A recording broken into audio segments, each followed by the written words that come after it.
Hey everybody, and welcome back to my kitchen. Today I'm going to show you how easy it is to make some homemade pumpkin chocolate chip cookies.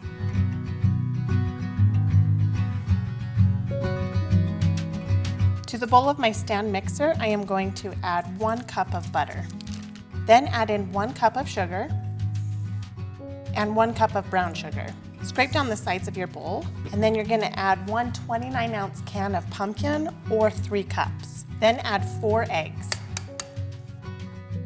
and 1 teaspoon of vanilla. Then mix everything together. In a bowl, we're going to combine all of our dry ingredients. Here we have 5 cups of flour. We're going to add 4 teaspoons of baking powder, 1.5 teaspoons of baking soda, 1 teaspoon of salt, 2 teaspoons of cinnamon, and 1 teaspoon of nutmeg. Mix that all together, and then we're going to slowly add it to our wet ingredients.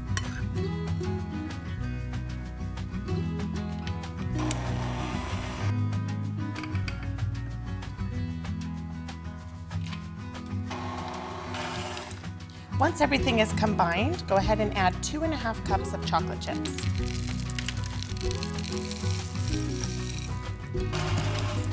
Once that's just barely mixed together, we're ready to spoon them onto a cookie sheet. Spoon the cookie dough onto a cookie sheet with a tablespoon. I made these cookies last week for my family, and by the next day they were completely gone. My family devoured them.